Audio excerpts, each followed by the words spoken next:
I'm Ryan Betson. I'm Josh Saunders. Tear your tickets, take your seats. It's time for popcorn. Sessions start every Friday morning at 9 a.m. Australian Eastern Standard Time on YouTube, iTunes, and other podcast services. More movie conversation happens over on our Facebook community group page at facebook.com/groups/the PopCulturist. You can contribute to the movie conversation by asking us questions at www.thepopculturist.com/questions. But the most conversation happens over on our community Discord channel. You can get a link to that in the description below or on the aforementioned Facebook page. And if you happen to really like what we do, please head over to patreon.com/thepopculturist. Check out the tiers there. There might be something there that interests you. This is different. Yeah, it is. So Dylan, Because I'm used to saying like PlayStation stuff. yeah, and like I'm wearing the For the Players shirt to add the confusion. Branding. So Dylan is currently away. He's off in the land of movies in California. We need to address when he gets back how the fuck he could pay for that. Because it is, I'm pretty sure he still owes me money for EV Expo. Yeah, I'm pretty sure he does. I'm pretty sure he still owes me money too for helping him move house and paying for his trailer and the microphone he so happily uses every fucking week. We need to have a big sit down with him when he gets back. Yeah, I guess now look, he's done it and there's no more big trips. He's like, it's all focused on paying us back. That fucking wanna be. How you been, man? Yeah. It feels weird coming in not talking about games, even though we had like 10 minutes conversation about games. It's more like 20. Yeah, it's probably 20. Yeah. That's my forte. Yeah, me too. So let's butcher our way through some movies. Yeah, okay. What have you been watching this week? I don't watch a lot of movies because all my free time is generally for video games because that's my thing. That's what we do. That's my jam. For the players. For the players. And for me, mostly. But every night before I go to bed, I throw something up on YouTube. So this week's selection of viewership, I guess you say movies because what I'm watching goes for like an hour and a half. Documentaries. See documentaries and movies, man. About Vikings. About medieval times. Last night's one was about the rise and fall of Rome. Fascinating. Absolutely fascinating. What caused you to jump into that? That's it's not obscure, it's just like very specific. Well, I like Vikings. They're cool. They like yell and smash shit and get lots of poon. Not consensual means. Not consensually. No, but that whole era, the medieval, the Game of Thrones kind of stuff. Yeah. The medieval, the Vikings, the Spartans and all of that. Really love it. And then it kind of clicked on. I'm like, why don't I watch more about this stuff and actually learn something? And yeah, last night's was great. The Rise and Fall of Rome. I didn't realize that the most advanced civilization, one of the most advanced civilizations that lasted for over 600 years, got overthrown by a group of fucking barbarians. I had no idea. Like, we are Roman. Well, because Rome had like all of Italy and like London, like they had all this area. I don't know why I'm giving a history lesson here. They had all of this, and above Italy was the Alps, which was pretty much like a cork on a bottle. It's like, because you got all the northern tribes, traditionally barbarians are northern. I guess history moved into like video game lore because barbarians are always from the fucking north in video games. True. But the Alps was like the cork. The Alps were like, you're kind of safe because these huge fucking mountains are here. So they have to trek over these huge mountains. Over these mountains, and the Roman scouts will obviously see it, and they'll have time to prepare, and yada yada yada. But no, the barbarians are like, no, I'm just going to go over the mountain and fuck them up, and they did, and they caused the collapse of Rome as it was at the time. Wow. And seeing all the because they sieged the city, they starved it out, and then they starved it to the point where it's like the people overseeing the council or whatever they're called were like, just let them in so they can, agree to their terms, let them in so they can get what they want, and then just leave us alone. So they opened the doors and they came and just fucked everybody up. They just fucking annihilated everybody. Look, we come peacefully. All right, cool. But it got Is that pretty much where it came down to? Pretty much, yeah. Not peacefully. They were there to sack the city. Yeah. But it's like, open the door, let us in, give us your food and your money, and we'll leave. And they open the doors and everything. But it got to the point where, because gladiatorial combat and the games in the Colosseums was such an ingrained part of society, even during starvation, they were still running the games. And when a gladiator would die, people ended up going, well, we got no meat. How much for that meat? For people meat. No. And then they were bidding on dead gladiators' bodies to eat and feed their families. It'd be all like stiff and gross because it'd be all muscle. Ew. Yeah, it'd be real stringy, I think. It'd be horrible. I guess when you're gotta super hungry, who cares, right? But that's what I've been watching. Wow. Stuff. It's fun. It's cool. It puts me to sleep. So I still learn somehow. Yeah, no, I like a good impressive. Like, see, I'm a big fan of like conspiracy docos. Yeah, but 99. I can't watch them. I can't watch. A few weeks ago it was alien stuff, but I can't watch them when I go to bed because it really just puts me in a weird. See, mindset. the problem is 99% of them are trash. Well, yeah, and that too. And like a lot of them are all like hokey and poop. Yeah. And that's like my problem is like when you find that really good one, you're like, it sets the bar. Yeah, and then the rest are just the worst. Yeah, but even all that kind of stuff, like the real, ghost stories and all that, I can't watch it at night time by myself. I don't have a lady next to me to like hold me and tell me ghosts aren't real. You are aware, like even though I'm in a relationship, I'm married. If I go to bed, I'm like, Millie, I'm scared of ghosts. She's like, you're an idiot. Go fucking sleep on the couch. She's like, you're so dumb. You can go sleep on the couch. I'm like, but that's where the ghosts are. The ghosts are in the lounge room only at this time of night for some reason. What have you been watching? Yeah, I've been watching mostly like a lot of YouTube in terms of like ghost videos to get myself scared for no reason. Yeah, I do it all the time. I'm like, you want to watch the 9 scariest dolls? I'm like, no. Oh, these dolls are so scary. Why'd I do that? Happens every time. Related video. Oh man, and then you just fall down that rabbit hole. I found out a lot of YouTube holes. Oh, sorry, I watched one more the other day about the deep web. I watched a documentary about the deep web too. Isn't that fucked up? It's incredibly amazing. I just want to know how they get there. Yeah. It's like, do you like go to Google and take a left instead of a right? Yeah, do you Google dark web and then you're in? Do you Google dark web and hit I'm feeling lucky? Yeah. And just see what it's But yeah, get there or you won't. This whole idea of this big underground internet is insane. It's like when I was a kid, I thought the black market was literally a market with stalls. People like selling kidneys and shit. Kidneys, get your kidneys fresh from a virgin 18-year-old girl. Oh, give me 2. Well, I'll take 7. They're nutritious. Because years back I also watched one about Bitcoin and how Bitcoin got started, and that's the whole idea of this, uncontrolled, or somewhat uncontrolled, unregulated currency. It's fascinating. Yeah, fascinating stuff. Yeah. YouTube is a plethora of very interesting things if you know what you're looking for. But this is what I mentioned last week. What I've been watching is South Park on YouTube. Some Beautiful Mind. Getting yourself all hyped up for Fractured big Butthole. time. So Some Beautiful Mind is streaming episodes. Yeah. Is that the 24/7? Yeah, 24/7 live stream South Park. There's a Simpsons one, there's a King of the Hill one, yep. Family Guy one. That's cool. So I just fall in a hole and I just watch that and then I'll potter around the house and have South Park going on in the background, having a damn good time. But what I've also on Saturday my wife was busy with her father-in-law building stuff out the back because I'm not the handyman type. It was also their Father's Day bonding thing too.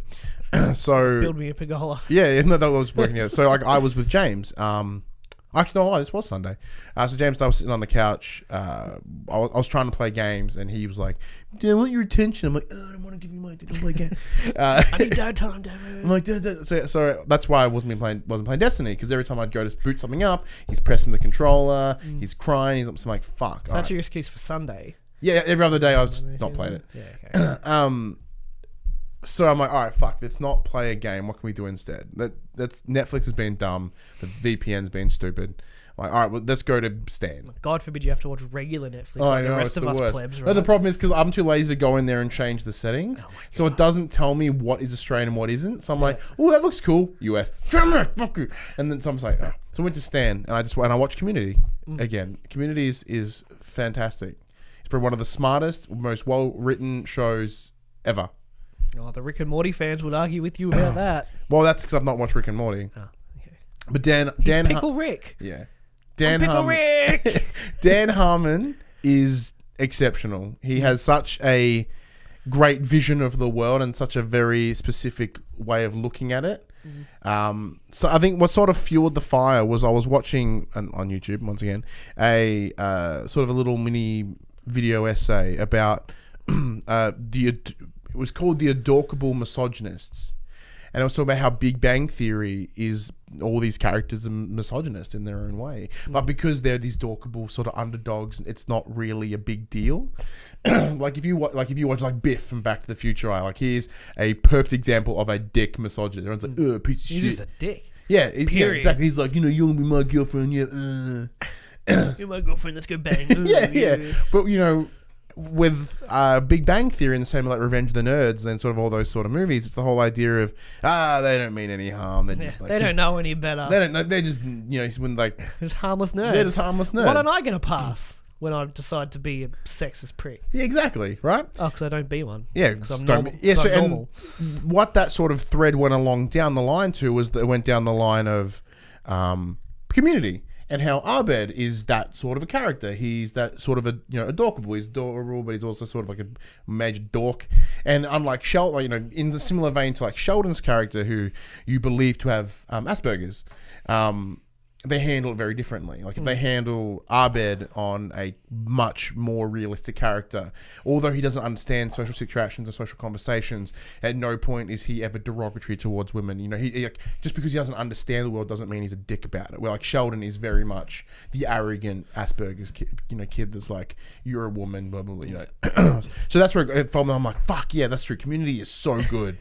Fell in the Community hole, relived the first season, and like I laughed, I cried a little bit. Like that, it in the same vein of like How I Met Your Mother and Scrubs and just these shows that are so funny. The Office, like The Office, and then you have moments when you are just like breaking. Scrubs done it the best, I think. Especially with music choices and stuff as well. Especially when Ben Fraser's character died, and you had to go through that big whole Dr. Cox loop about it happened previously, it's not happened now, and. Anytime I watch Supernatural, it gets me as well. It's either the last episode of season 1 or the first episode of season 2. After they have the big car wreck at the end of season 1, and it's got "Carry On My Wayward Son" playing through it. Yeah. And then the end of that episode where their dad gives up his life to save Dean, and you see like Sam walk in there, and then you see the coffee drop to the ground. And Jared Padalecki, he is really a fantastic actor. And, him scurrying to the ground over his dad's body, and the coffee's fallen, and there's just music playing, and the beep of Dean's heartbeat that gets a bit faster because his dad gets me. But even the other moments as well, where something as simple as, because Dean being that hard ass character, when he cracks, and they have moments where he gets gets really emotional with with Sam, or the one where he gets to go back in time or and see his mum, and like that moment when he looks and he realizes, I'm meant to cry right now. Jensen Ackles is amazing. He deserves to be in a lot more than what he's in, dude, because he's very much a C-lister, I guess, in the grand scheme of things. He deserves to be in so much more. Yeah, just like he's got the look too. He's got that like James Dean look, with the leather jacket and the collar and everything. But yeah, when you see Dean crack at all, because his whole persona is, I'm the big brother and I'm the tough one. When you see him crack it, or you hear his voice waver just a little bit, it's like, oh fuck. If he's cracking, I'm cracking. Yeah, but that's enough, I think, about what. So with Community, there's a particular episode with Abed about how his dad won't let him take film class because he's big film buff, like his Asperger thing is film and TV. So the whole idea is, like Britta, one of the other characters, she's like, you know what, fuck it, screw your dad and his, because she's like the real sort of protesty character. She's like, screw your dad, and he's, blah, blah, blah. You're not going to work in a falafel stand, which is not racist because he actually had a falafel stand. She's stereotypical. Like, that was the point. Yeah. So like, she pays for the class, and he goes to class, and he gets a camera, and he starts filming a documentary.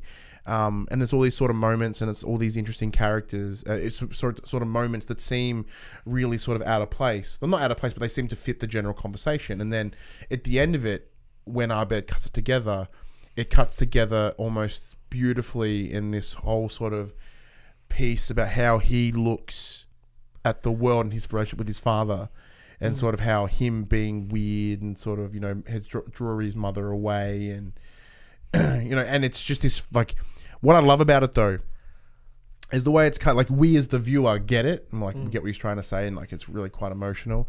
Like, and then it cuts to sort of Jeff and Britta, and they're like, I don't get it. And it cuts to his dad, and his dad's like his hard character. He's like fucking a mess. Yeah. And, he's like a bad. Yeah. It looks at our bed, and he's like, I never blamed you for her leaving, because there's some really cool cuts in there of his dad lying in bed and reaching over to her side of the bed, and so it's just like He's like filming his dad while he was sleeping. Yeah. That's fucking weird. Yeah, because he is a weird character. No wonder he didn't want him to have a fucking camera in his hands. There's a part when they're standing in the foyer of this big open courtyard and they're talking to each other. Like, when you talk about Arbed, blah, blah, blah, they look over and there's Arbed like with the camera now doing a slow walk back. Like, is he gonna kill us? Have you ever watched Community? No. Oh, dude, it is one of the I know you've 3 or 4 years you've been that and Always Sunny. But yeah, anyway, that's all that. Fuck, it's just that moment because it's so before the poignant. show, we're like, so what have you been watching? I'm like, fucking nothing. You're like, yeah, me either. And then we speak for 20 minutes about because we went not from what we've watched to not from what we're watching to what we've watched, what we've experienced like 4 years ago. We're just gushing about it. I think you'd really enjoy if you ever do decide to watch some TV. I'm sure I would. I'll give you my Stan password, even then you just watch it, stream it from Stan. Video game. Anyways, let's head into some topicy, some newsy things of the week. Following up from last week, without all our talk about Colin Trevorrow leaving Star Wars, apparently reports coming out that there is a reason for that. Word is giant douche. Oh. I'm glad that news story's put to rest. What's next? Yeah, so apparently, in sort of what we expected, a source was speaking to Vulture with a quote, inside knowledge about the production's Jurassic World and the Book of Henry, said Lucasfilm may have fired him because he was difficult to work with. Finish that part. So, and then they sort of, and there was another quote that sort of said, if you rub Kathleen Kennedy, the woman that runs Lucasfilm, the wrong way in any way, you're out. You're done. A lot of these young and new directors want to come in and say, I want to do this, I want to do that, and a lot of these guys... I have a vision. Lord and Miller, who did the Han Solo before they got the boot, Colin Trevorrow, they got very rich very fast and believe a lot of their own hype, and that they don't want to play by the rules. I don't know, any news, and that's something that Kennedy won't tolerate. Any news article I read that's like a source close to the project says, I'm out. It's not a source. Like, that's not the definition of a source. A source who says they're inside the project but want to remain anonymous. It was Bob from down the street. Just thought he'd call up and say some shit. That's journalism, though. Like, that journalism, you can have Yeah, I know. I get same it. source, but it just feels not as legitimate. Yeah, it feels completely illegitimate. Like when you hear my right to the Iron Throne, it doesn't exist. Yeah, when you hear like a source of the White House says this, you're like, oh, a source on the insider close to the matter. No, this is it means nothing. But I can see Colin Trevorrow being a douche. Yeah, he has this douchey glasses. He just has a very douche face. But there is some good news. Wait, what? Sorry, what Star Wars was he working on? 9. Okay. So there has been some good news coming out of that, though. Although he's gone and everyone's stopped caring about him. It was announced very recently, I think as of day of recording, was announced this morning that J.J. Abrams will be coming back as the director and co-writer alongside Chris Terrio, who wrote Argo and the Justice League for episode 9. Ooh, Argo. Yes, yeah. Justice League. We don't know yet. Unconfirmed. Uncertain. Yeah, unconfirmed. I like that much better. So wait, who did episode 8? Ryan Johnson, who did Looper. So why don't they keep the same director all the way through? I don't understand. Abrams didn't want to. Oh. And like there was rumor, once again, this is that same thing. There was rumor that Ryan Johnson was a source on the inside close to Abrams who said, yeah, like there was that Ryan Johnson was going to come back and do 9. Yeah. However, like I saw an article when I was looking for research for this. They're like, talks may not have even happened. Mm-hmm. Like at no point did they think they were going to get Ryan Johnson again. So they were like, having JJ comes Abrams back is mad. Reliable. But obviously with this little hiccup, it has caused a sort of rippling effect with the release date for episode 9 moved from the original date of May 24th, 2019. It's now been pushed to December 20, 2019. Makes sense. When you lose a director, you need time to rebuffer and rejig everything, essentially. That's fine.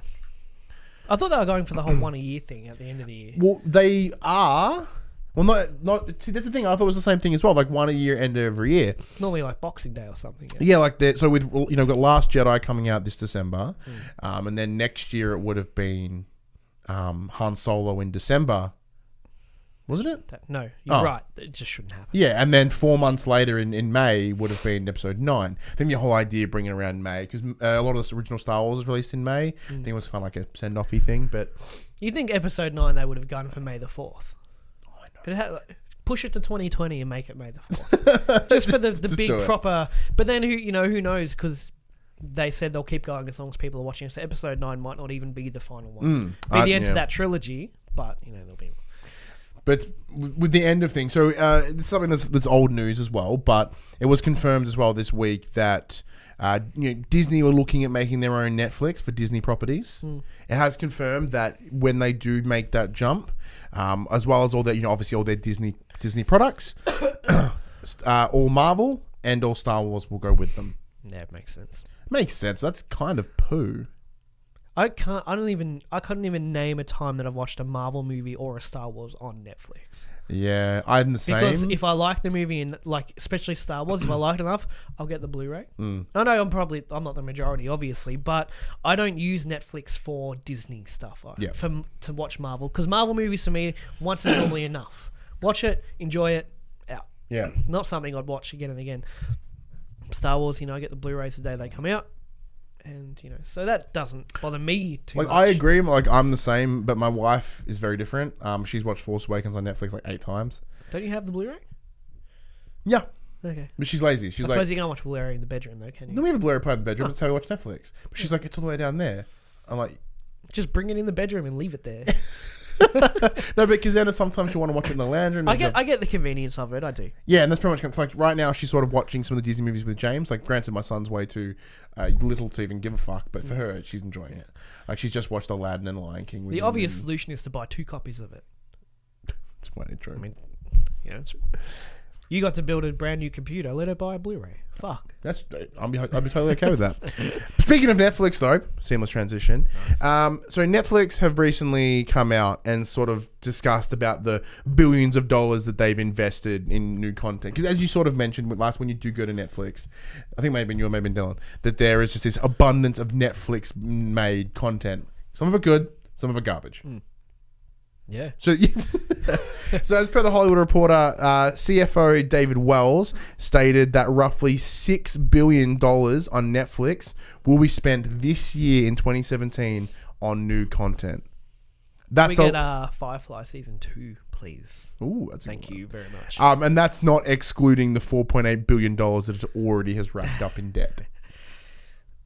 I think they're going too hard because there was a time maybe two or 3 years ago when a Netflix original came out. It was a big fucking deal. It meant something. Because it was uncommon and they were always top quality. That's what I'm saying. It meant something. The Netflix brand meant something. Now it's just fucking whatever. There's too many to even look through. I know there are some good ones on there I haven't watched. I heard Narcos is really good. Yeah, I heard Narcos is fantastic. House of Cards is meant to be super. Dude, we've just finished the first season. Yeah. Holy shit. But you've seen the Marvel ones take a massive drop in quality. Yeah, that's true. I like Daredevil season 1, fantastic.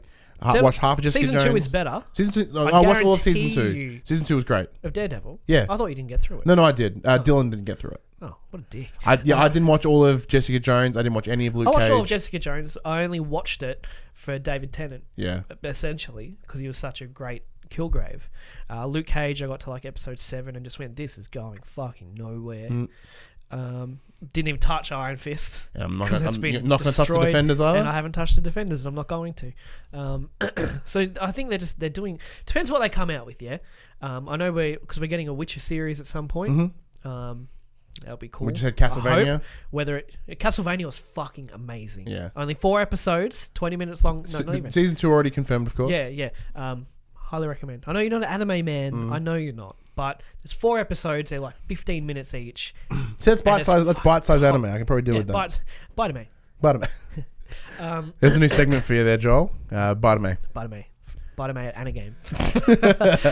But sounds like something like a stroke. Yeah, I think they're doing too much. But I kind of think that we may be in the minority when it comes to how Netflix is sort of done. Consumed. Because they've also announced there's an estimated 104 million subscribers. Yeah.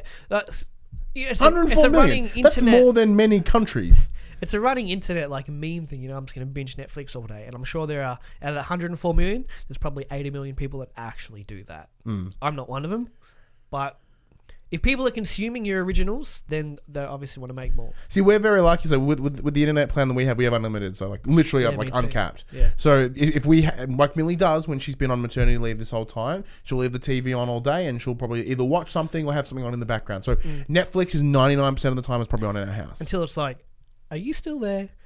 And you have to hear that sorrowful, like, yes, I'm still here. Like Millie's watched Doctor Who 3 times since she's been on leave. Jesus. She's watched Gilmore Girls twice, and like, 'cause for her, it's something that she can consume again, and while looking after James and doing that sort of stuff. They wouldn't be doing this if they knew if there wasn't a market for it. They know their stats. They must look at all their originals and go, well, you know, it might not be as popular as this one, but by our standards, it's still pretty fucking popular. That's my real question though, because like they are in this level of not crippling debt, but very high debt. So Netflix, I think Netflix is too much of a strong brand to. I'm just checking something. That's I'm right. doing some maths while you're talking. Well, they got 104 million people. Mm-hmm. So if you be conservative and say Let's say everyone, $10 a month. The $10 a month, yeah. My calculator comes up with an error. 1.04E9 is how much money they make. No, that's not an error. So that's 1.0 to the power of 9. So that's 9 does that zeros mean? behind. It's $1 billion. A month. A month. Yes. They're just fine. That $400 million of debt is fucking chump change. But yeah, I'm sure there's a lot of additional costs. But $1 billion a month? Because you know something I learned about with Netflix as well is so rather than sort of like having one central place where everything's stored, they literally have like almost city-wide or region-wide bases. So when we pull Netflix, we're not pulling it from Sydney. We're pulling it from a Melbourne server. Okay. So if you're in Sydney, you're pulling from a Sydney server. Yeah, so rather than sort of having one central location, because that would be bombarded and bottlenecked like crazy, right? So what they do is they do a wide distribution, sort of right in the middle of the day when no one's sort of watching. And that's when they sort of update everything. Yeah. It's fascinating. So I was thought like I knew it wouldn't be a big open pool that everyone just kind of pulls from. I also worked out that just another random bit of math. Blizzard are making $225 million a month just from World of Warcraft subscriptions. Jesus Christ. Just the subscriptions from one of their many very popular games. Subscriptions are the way to go, it seems. But on Netflix too, I have very high hopes for the Punisher series as it comes out. That is certainly true. I do agree with that. We did get a brief teaser a couple of weeks ago, seeing John Bernthal in his get-up. He just looks the part. He looks rad. Really looks the part. They've also sort of mentioned that maybe in the future, like now that they're getting that flow going, they might be a bit more conscious about what they're spending and sort of bring it in. Now, apparently they said like just because we spent $6 billion doesn't mean that we were like, you get a show. Apparently they did sort of do some sort of vetting. Sure. I don't know what they were vetting out because. Yeah. I mean, the more Netflix does, the harder Stan and Presto all have to push to kind of stay relevant. Because I don't know what Stan and Presto are worth. I know Stan's probably second. But I imagine Stan. Netflix at any point could just buy that company out and take everything. Do you know, like, I think it's like more than half of internet traffic in America is Netflix. Yeah. That's insane. Period. Yeah. Just Netflix. Yeah, it's insane. So I'd imagine at any point Netflix could buy them out, but with Netflix doing all of this, it might push Stan and the rest of them to kind of try to do a bit more. See, that's the credit to what Stan's done is Stan has changed and adapted because I've had it since launch because I think I got like 6 months free or some shit. So I was like, all right, cool, and I've sort of been watching it like that. If I can't find something on Netflix, it's normally on Stan. Like Stan's got some good deals. It's got like Breaking Bad and like a lot of the Showtime shows. It is. We're not endorsed by Stan in any second way. To Netflix, it is the biggest thing in Australia. Yeah. Another bit of information with Netflix as well. Like 63% of users have watched a comedy stand-up at some point. I love stand-up. I've watched most of them, and so Stan have done the same thing. So they earlier this year they did a 6-week stand-up special. Every week on a Monday you would get a new stand-up show, and they were all by prominent Australian comedians, and they were really good. So I think they're sort of testing that water of like, okay, what works on Netflix, what can we bring over here, and there are some things that it can certainly improve on, but it's doing like Presto is fucked because it's it's owned by Foxtel anyway, so they're not going to do too much about it. And essentially, it's like Foxtel and Channel 9. So like then there's got Foxtel Go, which is Foxtel, but if you have we'll get to Foxtel later. Oh, fuck later still. down the line. They're not in here, but they will fuck me anyway. Oh no, there's something that relates to it though. Okay, cool. So moving on into going from the Netflix and the Disneys, we're heading to the Warner Brothers with Wonder Woman 2. So Patty Jenkins, who directed the first, is confirmed to have been returning to direct. And she'll also be co-writing and producing alongside Jeff Johns.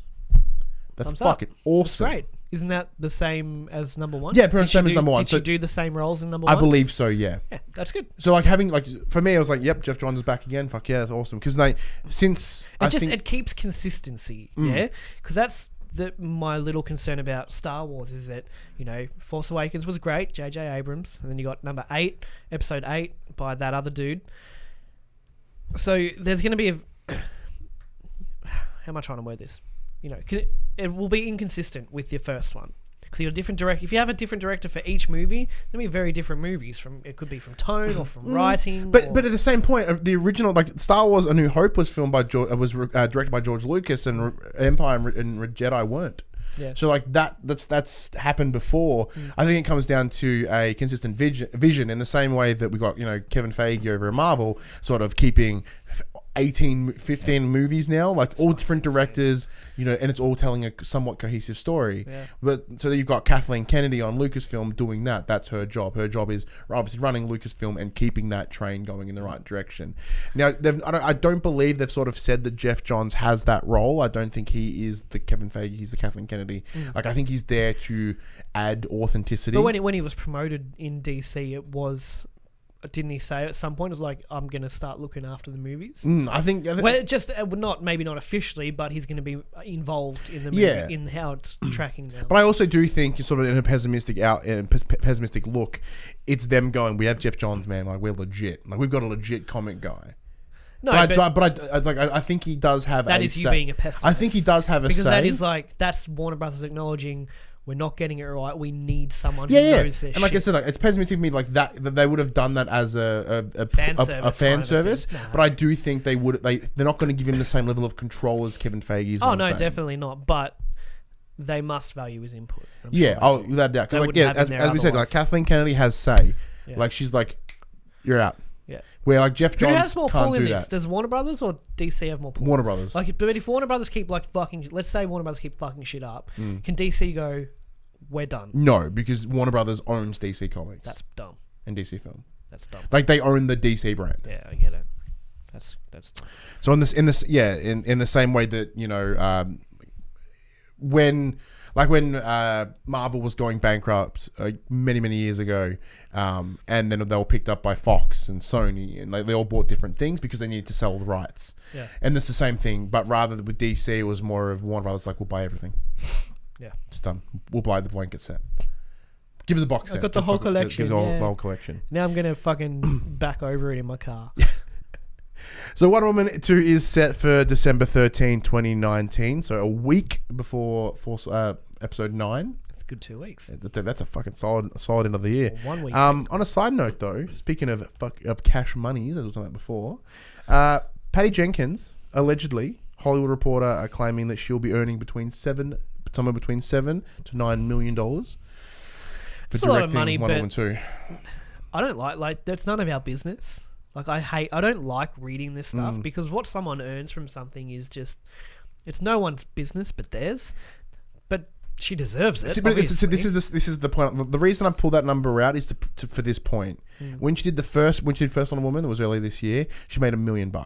So they value her and her contribution to this franchise so much that they've increased it by 7 to 9 times. No, I think that they just gave her whatever the fuck she asked for. Yeah, that's what I'm saying. Walks into the discussion, is like $9 million, and they're just like 8. She's like, no, 9. Okay, here it is. That's what I'm saying. They value her that much that they'll be like, yeah, we'll do that. Yeah, no, and I think that means a lot. That is a lot. Yeah, it does. Yeah, but I don't know. I don't really like talking about other people's money, except Donald Trump because he's a fuckwit.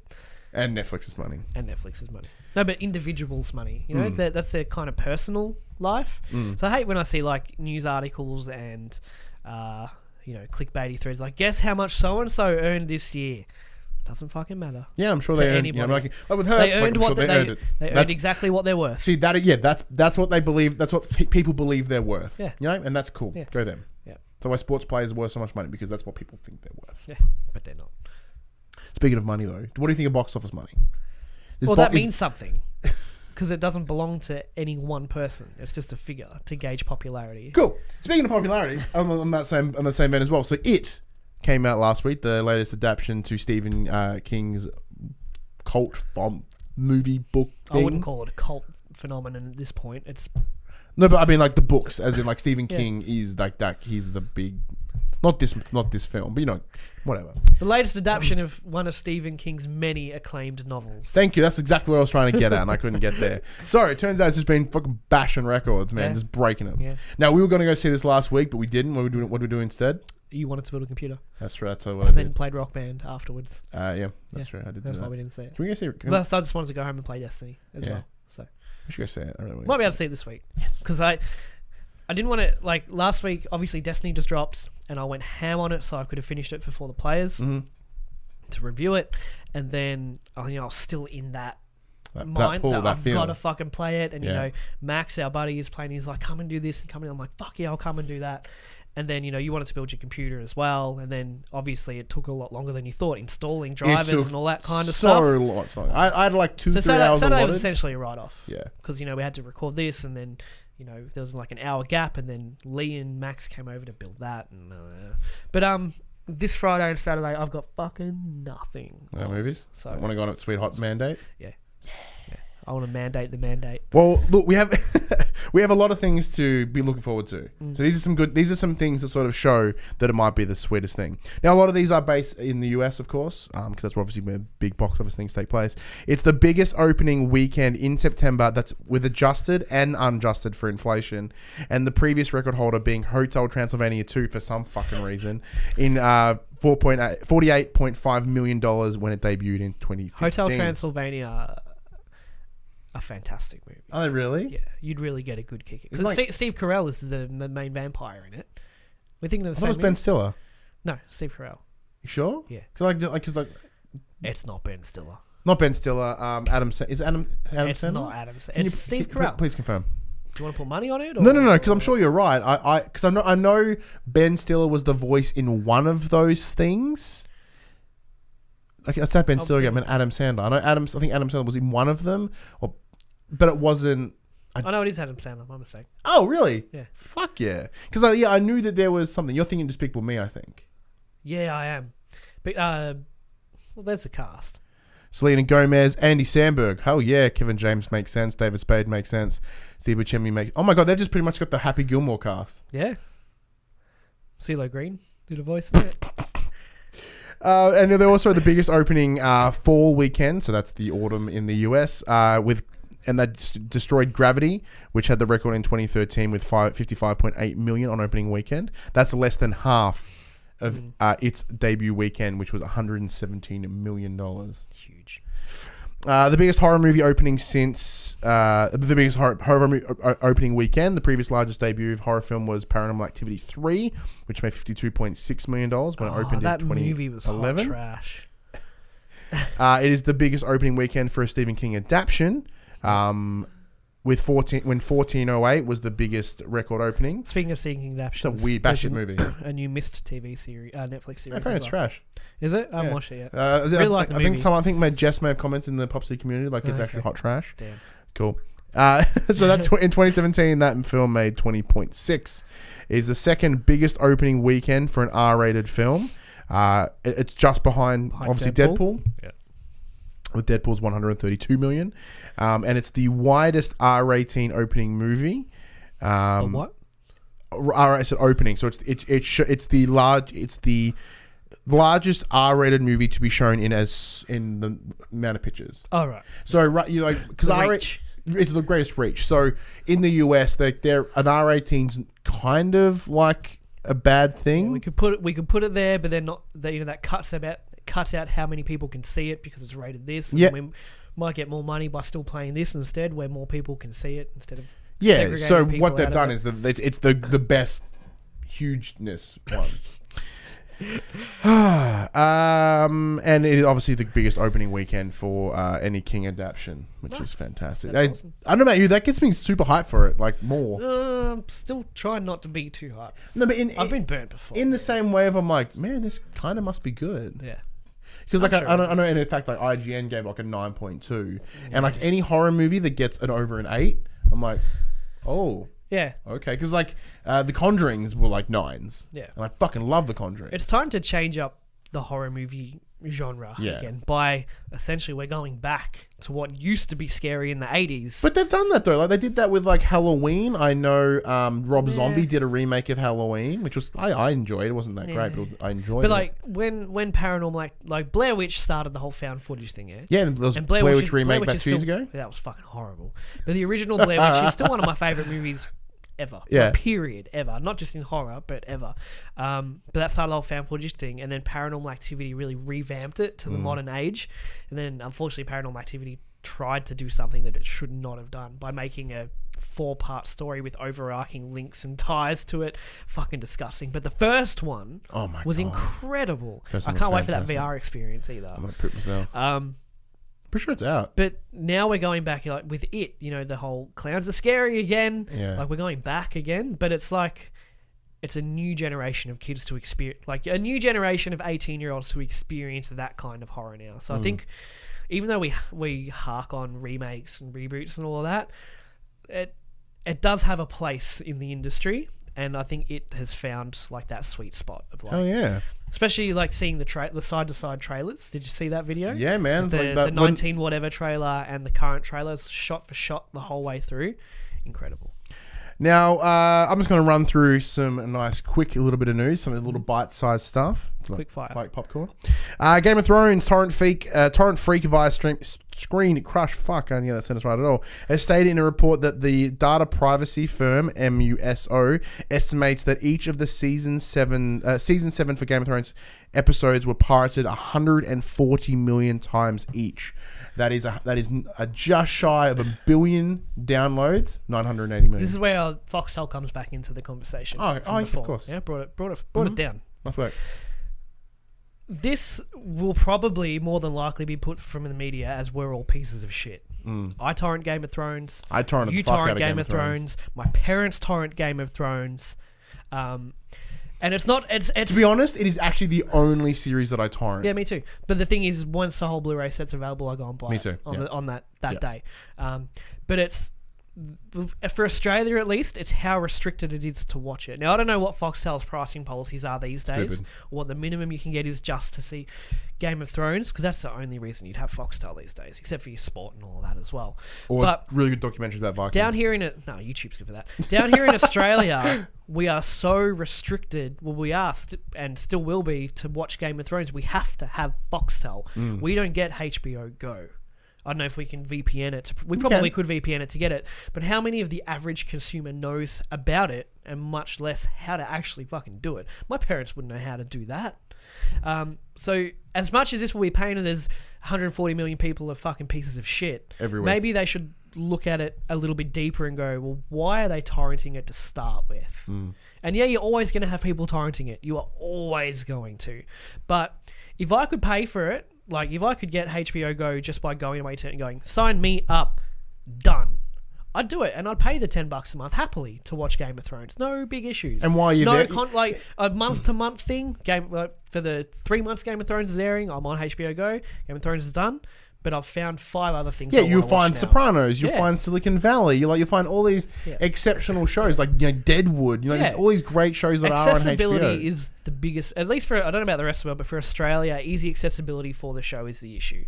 So instead of looking at it at a surface level of people torrent are not good people, like maybe look at why they're torrenting to start with. Because I hate torrent. I actually do not like torrenting, but I will not pay $70 a month to Foxtel to watch one TV show. I was in the same boat. Like I used to torrent a lot when I was poorer. When I found out what it was when I was like 13. Yeah, I was a lot poorer, and I didn't have access to internet that could stream. So once we moved into this house where the internet was fucking crisp, it was like, all right, done. Torrenting's done. I'm going to reuse the internet that I would have done for torrenting to streaming. Yeah. So now we've got Netflix, we've got Send. Like we pay probably a fair amount a month for streaming services. But it's all shit you want to watch. Yeah. And that's the issue with Foxtel is that we're going to rant about Foxtel, but back when I last looked, you couldn't pick channels; you had to pick packages. So I want the kids package, which will get me. I only want Nickelodeon, but now I've got Nickelodeon and Nickelodeon 2, and Nickelodeon Boomerang Junior, and Boomerang and Cartoon Network, which is still pretty cool. But that's just the analogy. I want the movie channel, but now I have to get Showtime, Showtime 2, Showtime Plus, and all these other fucking channels I'm never going to watch in my goddamn life, but I have to pay for them.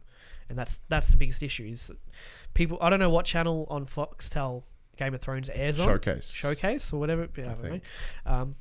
But if I could pay $4 a month just for Showcase, I'd probably do it. You know what I mean? So yeah. And the downside with Foxtel as well is I think they're now doing somewhat month-to-month deals, but they were 12-month contracts. They're in big trouble, 24-month and they know they are. Yeah. I think sport and main event is what's keeping them going. Yeah. I still can't believe people pay the last the Floyd Mayweather Conor McGregor fight was like $58. Damn. The last WrestleMania I think was like $55, or you could just subscribe to the WWE network and get it for $10 a month. Yeah.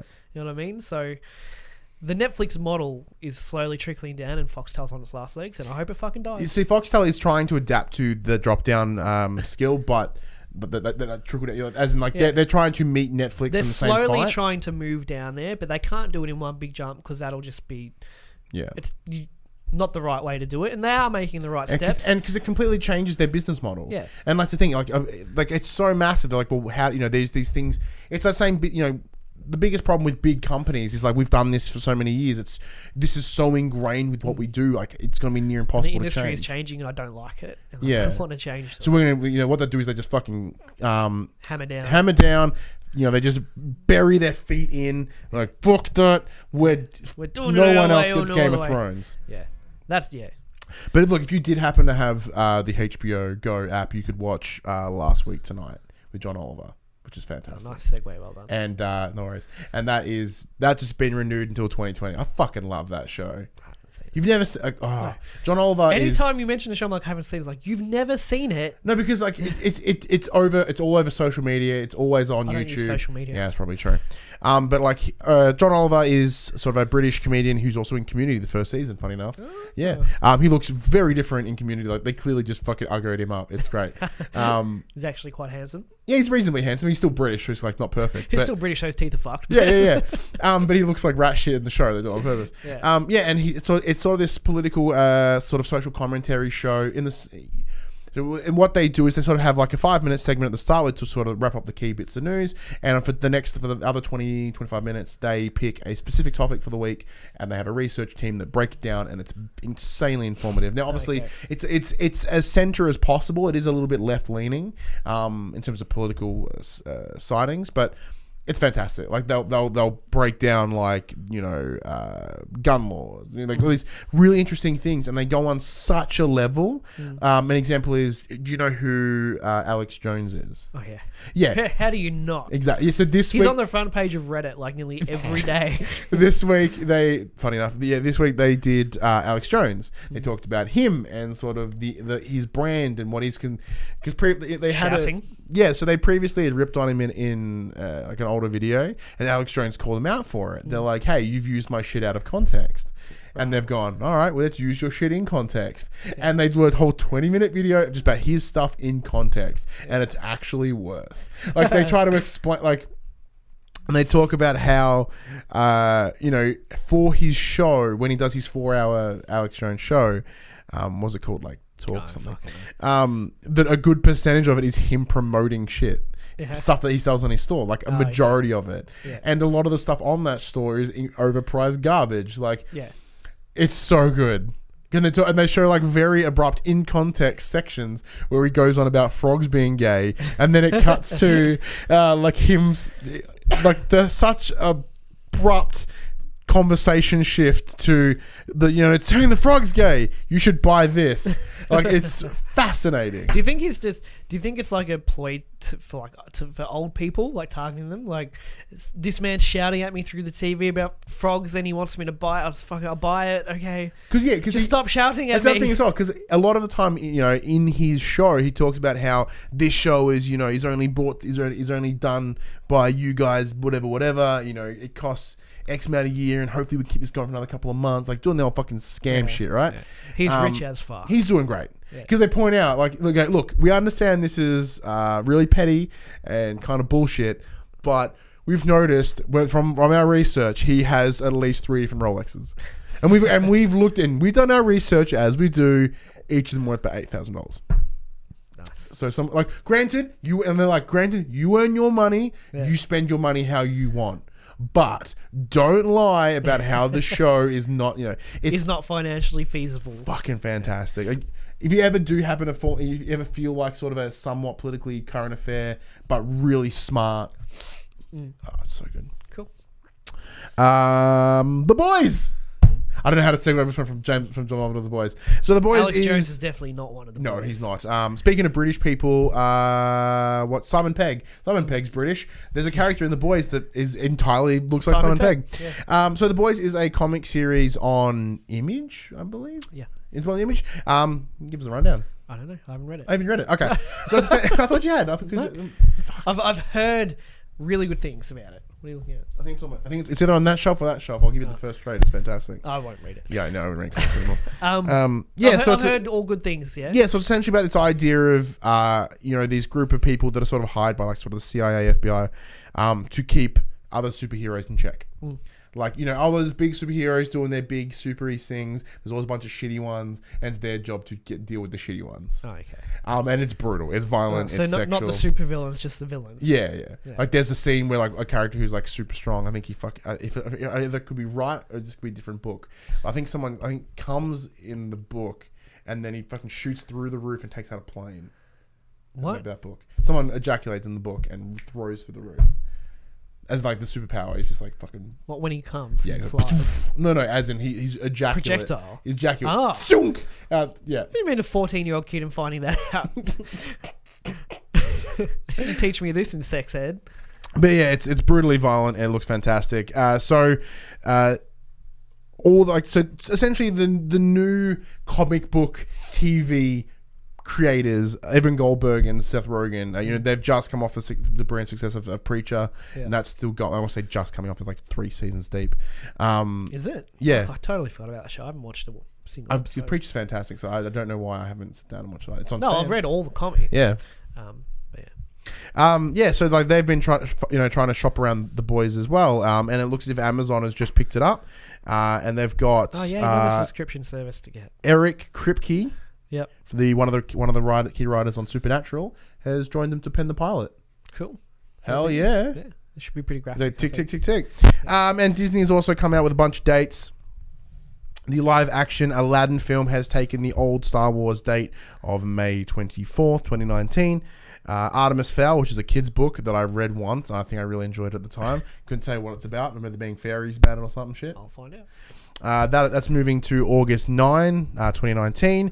And then you've got Christopher Robin in August 2018.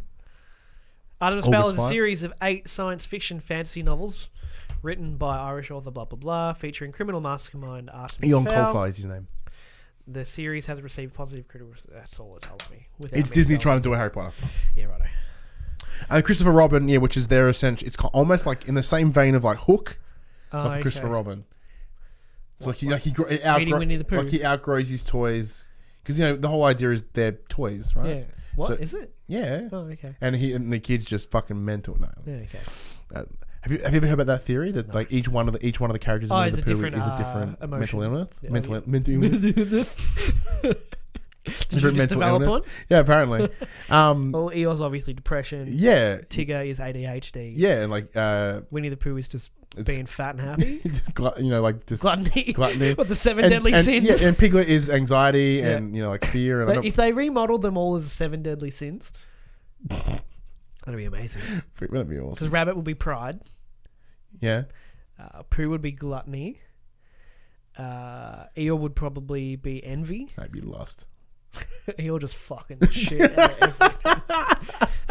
Now that's the thing with lust, though, is it's always seen as just fucking, but it's like a lust for power, a lust for wealth. For being sad. Yeah, and lust for being depressed as fuck. And he's got it, so good on Eeyore. Man, we've been recording for a long fucking time. We need to get moving on. Yeah, how long have we been recording for? A very long time. All right, let's see. If we do the math, that's what, like, from that roughly black spot in the middle. It says down the bottom it's the timer's ticking. Yeah, but we bullshit for about 20 minutes. Yeah, so just delete that first bit off. Damn, we haven't done it for a long time. Yeah. All right, let's quickly go through what I wanted the main topic to be. Yep. So, Rotten Tomatoes is a massive thing within the movie biz. Whenever a movie comes out, there's always articles and articles about its Rotten Tomatoes score, like whether it's fresh, whether it's rotten. First of all, I think Rotten Tomatoes is fucking trash. It's with the whole idea of it's either rotten or fresh. Before you give your opinion, we'll get to it. Okay. So there's an article I pulled from, I believe it was Screen Rant. I'm just going to read part of it verbatim just to make it a little bit easier. Despite the growing belief in certain circles that Rotten Tomatoes is hurting the potential box office of poorly reviewed films, a new study suggests that there's no substantial link between a film's box office and whether or not it's deemed rotten or fresh. A bunch of directors have gone out sort of claiming and slamming the website.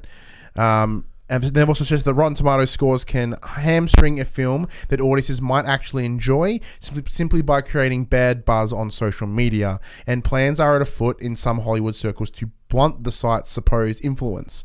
And they believe the fact that 2017 is proved to be a historically disastrous US summer, the box office has only fueled these arguments. The only problem, these assumptions about Rotten Tomatoes' ability to sync a film are being disproven. A data scientist, Yves Bergquist, has presented a fairly compelling case study that so there's no significant correlation between a film's score and its box office prospects. This is a quote. I collected box office return data through Box Office Mojo for all of the 150 titles released in 2017 that grossed more than $1 million. Plugged in the Rotten Tomatoes scores and audience scores for all titles, and looked at the correlation between the scores and financial performance through a basic Pearson Product Movement Correlation Coefficient (PMCC), so just stats. Through a stats analysis package, and some linear modeling to extract R scores, which measure the strength of correlation. So whether the R score is how this data does it link. I get that, but no algorithm, you're right, can factor in how popular a franchise is before the movie comes out either. That's I'm sort of curious on that. So the PMCC measures the linear correlation between two variables. So line graphs, right? It also has a value between 1, which is 100% positive correlation, and -1. That's where it sits. So the closer to 0 a PMCC score is, the less correlation there is between the two. And as you imagine, the result is no. The math is pretty overwhelming in saying that there was no positive or negative correlation in 2017 between Rotten Tomatoes scores and its box office returns.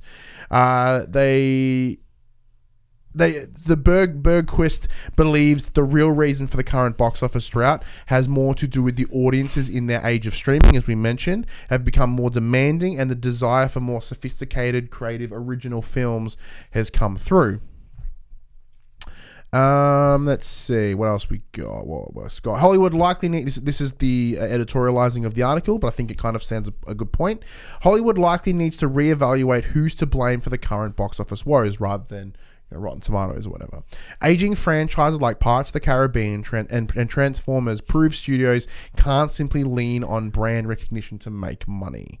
The potential franchise foes with A-list talent like The Mummy and The Dark Tower have shown audiences aren't going to show up for star power alone. The summer's big winners like Wonder Woman, Spider-Man, Homecoming, and It have proved audiences are more willing to show up if the film looks appealing, regardless of Rotten Tomatoes scores. Now, mind you, all three of those had great Rotten Tomatoes scores. That kind of fucks the argument up, doesn't it? Yeah, a little bit. Over the last, I don't know, how long were we doing this for? 2 and a bit years, 3 years. Nearly 3 years. I have come to hate scores, period. Because my personal enjoyment of something doesn't come from everybody else enjoying it equally. Does that make sense? Is that a quote you can put at like the top of our website or something? But I don't give a fuck what everyone else thinks about what I want to see. This Says year, the guy running a reviewing website. yeah. It's an opinion website. Yeah, we're influencers. Of Influencers. Yeah. This year, I've taken the point, I've said this on For the Players, I think, to get off the hype train early, stop reading reviews, stop looking into things that I'm super interested in, and just waiting until they come out and seeing it or playing it. And that has paid off for me exponentially, because every single movie I've paid for to see and every single game I've bought have all been winners to me. And all the negatives in them I don't find out until afterwards, when I finish playing it, and then I go online to see, okay, well, now what does everyone else think about it? And it doesn't change my opinion at all, because I have my own opinion on it, not factored by anything, not factored by this Rotten Tomatoes said this movie is rotten, and Metacritic says it's at 50, and IGN gave it a 3 out of a 10. It means nothing to me, because I don't know any of that going into it. I just going in with a fresh mind has been super beneficial to me. It's made me enjoy everything, I think, a whole lot more. Whereas it would, I have been influenced in the past. I want this game. I was on a 6 on Metacritic. I'm not going to get it. That's just been the end of it. But I've changed that this year, and I think it has paid off. And I think it would pay off greatly altogether. These websites are just there to make a buck, I think. They think they're modeling themselves to influence everyone about what's good. Like Metacritic. Metacritic they pretty much well. just pull. Yeah, they just get everyone else's reviews, put them in one spot, and give it an average. Yeah, but I don't know. I think people should just stop relying on the numbers so much, and that's why I hate even if IGN gives a brand new game an 8.5 out of 10, which is great. People in the comments like, this was at least a 9. IGN fucking sucks. IGN's gone down the toilet. Who did they get to review this game? They clearly don't know the history behind this game. It's like 8.5 is great. You hung up so much on a number. See, this is the point that I'm like. So with Rotten Tomatoes, right? So they have their own weird fucking algorithm. So it's not as something as simple as, hey, we collated 1,000 reviews. And my shoelace is undone. Don't mind me. That's right. So we've collated 1,000 reviews. Oh, I like that extra little bit of oomph there. Spread them a little bit more. Yeah, the package will squeeze up nicely, people can see. My thigh's pulling. So rather than being like, hey, we've pulled 1,000 reviews and the average score is this, which they do mention in fine print, but their algorithm is like, it's a 12%. Like Batman vs Superman, 12% or whatever it is fucking on right now. You go down that little bit and it goes average review 5.8. And you're like, that's a good score. That's average. Yeah. So it's above average. Technically, it's a good movie. Yeah. If your scale is 1 to 10, that is a technically good movie. Yeah. On Hollywood wanting to, and that's my issue somehow stymie these kind of things, you can't do it. No, it's not possible. You can't even begin to know where to start to shut down Rotten Tomatoes. Well, then there'll be rotten oranges up in an hour and a half. You know what I mean? You can't. You have to adapt to it existing. You can't change it, especially not in today's day and age. See, but what my concern is, I believe Rotten Tomatoes is quite misleading. Yeah. As I said, if I looked at something and saw it got a same as you, if I looked at it as 5.86, I'm like, it's probably really all right. Yeah. But then when they look at it as 20%, I'm like, what the fuck is this movie? Is this movie just a garbage fire? This is just a 2.5 hour picture of a bin on fire. It'd be entertaining. Yeah, I'd watch the fuck out of that. But you know what I mean? And that's my issue with it, because that was one of any sort of big Marvel fanboy, that was their badge of honor. Rotten Tomatoes said 20%, and but it's reviewed 6 out of 10. That's the thing. When we had our review discussion, now in hindsight as well, I've not changed my stance. I've used the benefit of time to rethink about Batman vs Superman. And when I first saw it, I was like, I didn't like it. When we walked out of the cinema from the midnight screening, we literally walked out in silence and then stood there and went, I don't know what to think about this. Yeah, and with the power of time, I've thought back on it, and I'm kind of like, well, with that and the sort of the theatrical cut, yeah, it's not an awesome movie. There's all these problems, but there are some things in it that are really kind of cool, and that's where it sits about the 5-6, and looking at that, I'm like, yeah, that's right. That's I match with that. But now I'm in the same. But the 12 on Rotten Tomatoes makes you look at it and go, ugh. Yeah, I'm like, what the fuck is this? The 12% of what? I don't understand. Exactly, they use their own algorithm because to you just said Marvel movies. It's at 20%. Yeah, 20%. Shouldn't it be at like 95%? I don't know. I don't understand. So the whole idea is, Rotten so Tomatoes it's out of works. 100%, Yeah. and there's a line. So either something is rotten or it's fresh. Yeah. I don't know what the cutoff. I assume it's 50%. So but there are movies on Rotten Tomatoes that are literal cult classics that everybody loves that are technically rotten according to the website. Okay. So it's fun because I can't. I'm in the same vein as you. Like I used to. I don't care about scores, but I'll look at scores. It doesn't factor into my decision. I try to wait until after I've seen or played it before I start looking at things, which is hard given what we do. But the benefit of us, especially when it comes to games, is like for us, we play a lot of the games early anyway, so there aren't reviews when we're playing them. Yeah. Which is handy, so we can sort of create our own opinion. But with movies, it's a little bit more difficult. Like with It as an example, I'm like, I'm still keen to see this movie, and I pop the review, and it's like 9.2. I'm like, now I'm really keen to see this movie. I'm like, cool. Yeah. I'm like, all right, cool. Like I want to see it anyway, but it's given me that quick validation of it's still good, and I like, mind you, I still want to see it. So like, if it was like 7, I'd be like, I'd probably stay it. Yeah. Like Power Rangers got like a 7. Yeah. I fucking love that movie. Yeah. I thought it was great. Yeah, exactly. So you need to, the society as a whole, because our generation has grown up with review scores from gaming websites and everything like that. So it's kind of ingrained in our the very bottom of our brain to, did it review well? And I'm going to base my opinion on it based on if this rando, just because they're at a big website, I'm going to base my opinion off theirs. See, that's why I'm in the sort of the same vein as you now. As like, we don't give review scores for much. Like, I think we do it for movies because I think Dylan likes doing it for movies. But like for games, we don't. Like I'd rather just give an opinion. Here are the good. Here are the bad. Be informed and then make your own decision. Yeah, because I think games are a very different medium to review compared to movies. So like for us sitting there and sort of breaking it down in opinion wise, I think that's much easier. But with movies, it's pretty straightforward. It's 2 hours, 2.5 hours. This is the things that work. This didn't work, and there's a button. That's the thing with games. They're on average maybe 10 hours long, and the story might be a 10 out of 10 for 6 of those 10 hours, but then the last 4 hours, the story might be a 7 out of 10. So do you average it to the story to 8.5 out of 10? But that first 6 hours was fucking some of the best story I've seen in my life, but then it was brought down by this, and giving a score to that is very difficult. Yeah, and then it's the same thing. It comes down to sort of like, how you play the game and what you do in that time. Well, like with movies, it's very passive. You sit there and you watch for 2 hours. Like not much can change. You can't watch it a different way.